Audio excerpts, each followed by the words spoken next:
Olá, meu caro amigo e seguidor.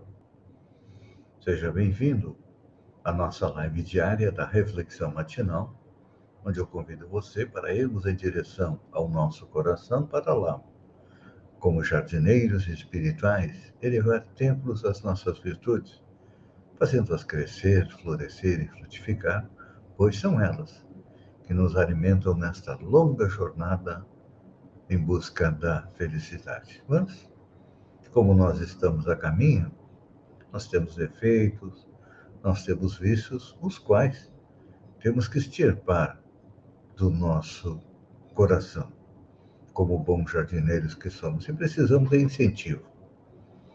O incentivo de hoje é uma passagem do Evangelho de Mateus, que diz o seguinte: Pois onde estiver o cadáver, aí se ajuntarão as águias. É forte, não é? Pois onde estiver o cadáver, aí se ajuntarão as águias. Jesus nos apresenta a imagem do cadáver e das águias para nos lembrar a necessidade de que precisamos de recursos para combater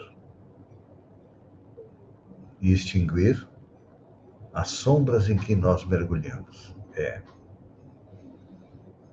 Não se elimina o pântano atirando flores neles, não. É que os corpos apodrecidos no campo atraem os corvos que os devoram. Então, essa figura tem alta significação simbológica e é dos mais fortes apelos de Jesus, conclamando aqueles que pretendem segui-lo, ou aqueles que o seguem, para um movimento de trabalho interno.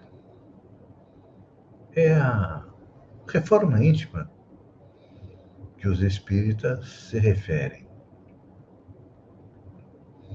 É importante a gente, trazendo esta passagem para os dias de hoje, lembrar que em vários círculos do cristianismo que está renascendo, surgem os que se queixam, que estão desalentados, sob a ação dos perseguidores, dos obsessores e dos verdugos visíveis e invisíveis. Alguns aprendizes se declaram atados à influência deles e se confessam incapazes de atender os desígnios de Jesus. Não é assim? Com certeza você conhece muita gente que está nesta situação. Mas é importante a gente ponderar ante estas colocações, e principalmente essa de Jesus, que apenas acusam os autores, não é assim? É imprescindível lembrar, sempre que as aves impiedosas vão se juntar em torno de quê? De cadáveres que estão abandonados. Se tivesse sido sepultado, não teríamos isso. Então, o homem que afirma invariavelmente infeliz fornece a impressão de que respira num sepulcro, não é assim?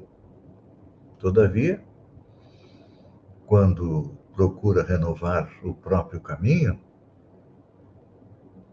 as aves escuras da tristeza negativa se afastam para mais longe. Então, o que fazer? Aqui está a chave. Procurar renovar o nosso caminho. Porque normalmente nós temos dois caminhos pela frente. O próprio Jesus disse isso há 2000 anos atrás. Tem a porta estreita e a porta larga. A porta estreita é que nos leva à tão sonhada felicidade, que não é material, é espiritual. E a porta larga nos leva a tão sonhada felicidade, mas não a espiritual, a felicidade material. E vamos analisar. Com a felicidade material, nós estamos sempre infelizes logo após aquele momento. Ela vem e, como fumaça, ela se dissipa. Quando a gente adquire alguma coisa, ou vai a algum lugar que tanto gostaria. Depois disso, voltamos a ser a mesma pessoa, não é assim? Só que, quando vamos em busca da porta estreita, como disse Jesus, que é a felicidade espiritual, aí nós temos que combater as influências negativas, a ação dos perseguidores, dos obsessores, pois a Terra é um planeta de provas de expiação, ou seja, um local onde ainda predomina o mal. Mas ele já está deixando de ter a influência que tinha no passado.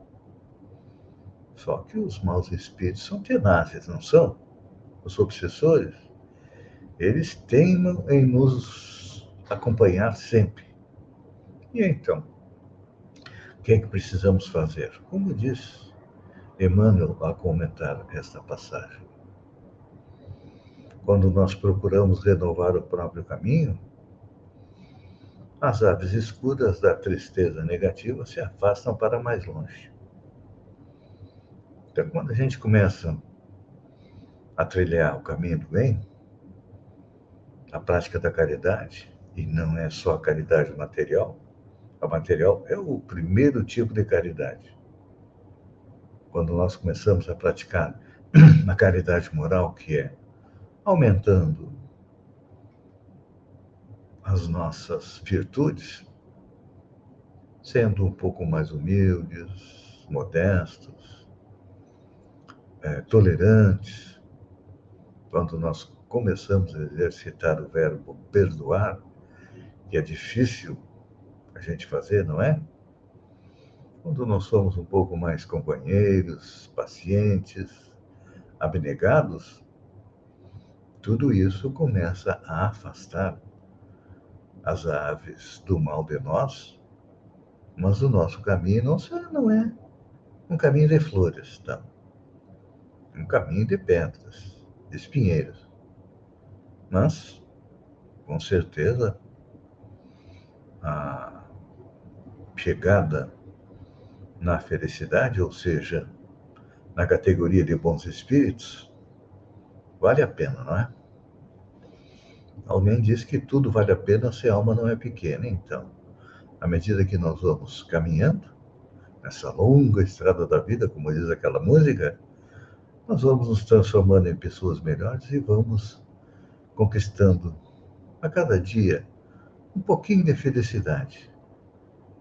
Porque aí estamos respeitando e colocando em prática as leis divinas que, em síntese, significa aprender a amar. A Deus e ao próximo. É isso que pedia Jesus e é isso que nós devemos fazer. Pense nisso, amigo e seguidor. Enquanto eu agradeço a você por ter estado comigo durante esses minutos, fiquem com Deus e até amanhã, no amanhecer, com mais uma reflexão matinal. Um beijo no coração e até lá, então.